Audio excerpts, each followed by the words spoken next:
Hello student, मैं संदीप भारद्वाज। आज का हमारा टॉपिक है परमाणु की संरचना। इंग्लिश में इसको हम बोल सकते हैं structure of the atom. Okay, तो आज हम पढ़ेंगे परमाणु की संरचना क्या होती है। जैसे कि हम अध्याय 3 में हम पढ़ चुके हैं कि परमाणु क्या होता है, अणु क्या होता है। हम इस बारे में चैप्टर 3 में पढ़ चुके हैं और चैप्टर 4 में हमें क्या देखना है कि परमाणु का स्ट्रक्चर कैसा होता है। एक्चुअली हुआ क्या था जहाँ चैप्टर 3 में जो डाल्टन थे उन्होंने हमें परमाणु के बारे में बताया था, लेकिन परमाणु के स्ट्रक्चर के बारे में नहीं बताया था कि परमाणु के अंदर क्या होता है या परमाणु किस तरह से बना होता है।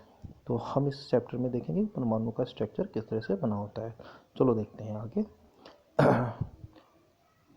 तो इसमें क्या था कि अगर सपोज करो डाल्टन, हमने पिछले अध्याय में डाल्टन के बारे में पढ़ा था, डाल्टन के मॉडल के बारे में। तो इस अध्याय में अगर सपोज करो सभी, हमें पता है सभी परमाणु से मिलकर बने होते हैं तत्व। अगर सभी तत्व परमाणु से मिलकर बने होते हैं लेकिन वो फिर भी अलग अलग होते हैं, तो ऐसा क्यों होता है।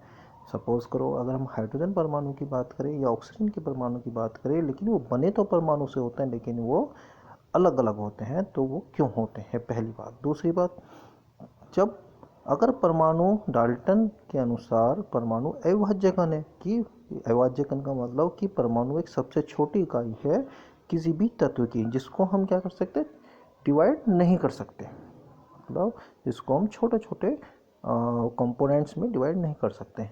ठीक है। इस अध्याय में हमें क्या पढ़ना है, इस अध्याय में हमें अपरमाणु कण, या इनको क्या बोल सकते हैं, अपरमाणु कणों को बोल सकते हैं सब एटॉमिक पार्टिकल्स के बारे में पढ़ना है। तो 19वीं शताब्दी के अंत में वैज्ञानिकों के समक्ष सबसे बड़ी चुनौती थी कि परमाणु की संरचना और उसके गुणों के बारे में पता लगाना। मतलब हमें सबसे पहले ये देखना कि परमाणु की संरचना कैसे होती है, उसके गुण कैसे होते हैं। गुणों का मतलब कि जो परमाणु के कण होते हैं उनके पास आवेश होता है। अभी हम इस चैप्टर में ये सब पढ़ेंगे। तो हमें बहुत सारे क्या हुआ था, अलग अलग मॉडल आए थे संरचना को समझने के लिए। तो सबसे पहले हमें पढ़ना होगा पदार्थ में आवेशित कण क्या होते हैं। अब आवेशित कण का मतलब क्या होता है, आवेशित कण को जानने के लिए हमें एक छोटा सा क्रियाकलाप करना होगा। एक एक्टिविटी क्या होगी कि हम क्या करेंगे, सूखे बालों में हम क्या करेंगे, सूखे बालों पर एक कंघी लेके कंघी को क्या करेंगे, घर्षण करेंगे, मतलब रगड़ेंगे हम बालों के साथ। उसके बाद हम छोटे छोटे पीसेस कर लेंगे, इसके कागज़ के छोटे छोटे पीसेस कर लेंगे, और उसको हम क्या करेंगे, जो कंघी है उसको पीसेस के पास लगा के और देखेंगे। आपने देखा होगा कि जब पीसेस के पास कंघी को लाते हैं रगड़ने के बाद, तो क्या होता है, जो छोटे छोटे पीसेस होते हैं कागज़ के वो कंघी पर चिपकना स्टार्ट हो जाते हैं। आपने सोचा ऐसा क्यों होता है। सेकंड एक्टिविटी क्या है कि कांच की कोई भी छड़ ले ली, उसको हम क्या करेंगे, कपड़े पर तेज़ी से रगड़ेंगे। रगड़ने के बाद फिर हम उसको एक गुब्बारे के पास लगाएंगे जो हवा से भरा हुआ होगा। ठीक है। अब हवा से भरे गुब्बारे के पास लाएंगे तो क्या होगा, हवा का जो भरा हुआ गुब्बारा है वो क्या होगा, छड़ की तरफ अट्रैक्टिव होगा, छड़ की तरफ आकर्षित होता है। ठीक है। अब इस जो ये दो क्रियाकलाप के हमें इससे निष्कर्ष निकलता है कि इन जब हम वस्तुओं को आपस में रगड़ते हैं तो उनके पास कुछ इलेक्ट्रिक चार्ज आ जाता है, मतलब विद्युत आवेश आ जाता है। अब ये आवेश आता कहाँ से है, तो इसका उत्तर कब पता चलेगा, जब हमें ये पता चला कि परमाणु विभाज्य है और ये आवेशित कणों से बना है। मतलब परमाणु छोटे छोटे सब पार्टिकल से बना हुआ है, सब एटॉमिक पार्टिकल से बना है। और ये कैसे होते हैं, ये आवेशित कण होते हैं। आवेशित कण मतलब इनके पास कुछ धनावेश, कुछ ऋणावेश, या कुछ ऐसे भी कण होते हैं जिनके पास कुछ आवेश नहीं होता। तो इनका आवेशित कणों का पता लगाने के लिए वैज्ञानिकों ने ठीक है रिसर्च किए, बहुत सारा काम किया था इनके ऊपर, तो उन्होंने बहुत सारा योगदान दिया। तो इसमें क्या किया कि 19वीं शताब्दी तक हमें यह ज्ञात नहीं था कि परमाणु, हम ये जानते थे कि परमाणु साधारण और अविभाज्य कण है, मतलब परमाणु छोटी इकाई होती है किसी भी तत्व की और इसको हम सब डिवाइड नहीं कर सकते, बल्कि इनमें कम से कम एक अपरमाणु कण इलेक्ट्रॉन विद्यमान होता है। ये हमें किसने बताया था, थॉमसन ने बताया था। परमाणु मॉडल में पढ़ा था कि इसमें एक छोटा सा सब एटॉमिक पार्टिकल्स इलेक्ट्रॉन होता है, यहाँ तक हमें पता था। लेकिन हुआ क्या, इलेक्ट्रॉन के संबंध में जानकारी प्राप्त होने से पहले एक साइंटिस्ट हुए थे ई गोल्डस्टीन ने 1886 में एक नई विकिरण की खोज की जिन्होंने उन्होंने केनाल रे के नाम से दिया।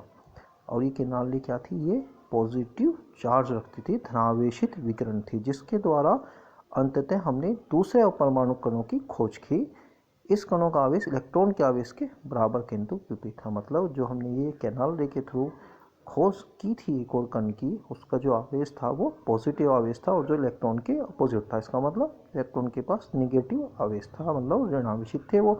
इसके बाद धनावेश था। दूसरी बात, जो इसका द्रव्यमान था, किसका द्रव्यमान? प्रोटॉन का। जो प्रोटॉन का द्रव्यमान था वो लगभग इलेक्ट्रॉन से 2000 गुना अधिक था। 2000 गुना अधिक था तो इसका मतलब क्या हुआ कि जो इलेक्ट्रॉन थे उनका वजन प्रोटॉन के वजन से 2000 गुना कम था। अर्थात इसीलिए हमने क्या किया, इलेक्ट्रॉन के वजन को नगण्य मान लिया। और जो ये हमें नया केनाल रे के द्वारा जो हमें नया कण मिला था, इसको हमने क्या नाम दिया? प्रोटॉन नाम दिया, जिसको हम पी से साइन क्या होता है? पी होता है, इलेक्ट्रॉन का ई होता है। तो पी प्लस क्यों? क्योंकि इसके पास पॉजिटिव धनावेश होता है। ई का मतलब निगेटिव धनावेश होता है, निगेटिव आवेश होता है, सॉरी धनावेश नहीं, निगेटिव आवेश होता है।